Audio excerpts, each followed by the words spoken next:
தம்பி பச்சடி ஒரு கரண்டி. லூஸா இருப்பானா? ஒரு கரண்டி வேணுனாக்கா ஒரு கரண்டின்னு வெறும் கரண்டி வச்சுட்டு போறான். டேய் அண்ணே, இங்க வாங்கண்ணே, ஒரு பிளேட் வைங்கண்ணே. என்னடா காலி பிளேட் வச்சுட்டு போற? தோத்துக்கிட்டே இருக்கீங்கடா. இந்த சப்ளையருங்க எல்லாம் ஒரு கிறுக்காவே இருக்கிறானுங்களே. இவர் பரவாயில்ல ஒரு அளவுக்கு. அண்ணே மோர் மோர் மோர். யாரா லூஸா இருப்பான்? குடிக்கிற மோர் கேட்டா மோந்து பார்த்துட்டு போறான். எங்கேருந்து வரீங்க நீங்க?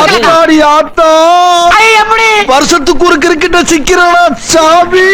அவங்கிட்ட பச்சடி ஒரு கரண்டி வேணா வெறும் கரண்டி வைக்கிறான். இவங்கிட்ட பிரியாணி ஒரு பிளேட் வேணா வெறும் பிளேட் வைக்கிறான். உங்ககிட்டலாம் சாப்பாடு சாப்பிட்றதுக்கு ரோட்ல மண்ணை வாரி துண்டு போலாம்டா. போங்க நீங்களும் உங்க சோறும். உங்களை நம்பி சோறு துண்ணு பாரு. என் புத்தி செருப்பாலே அடிச்சுக்கண்டா. போங்க. நான் ப்ரோ ஒரு அளவுக்கு தான் ப்ரோ எல்லாமே.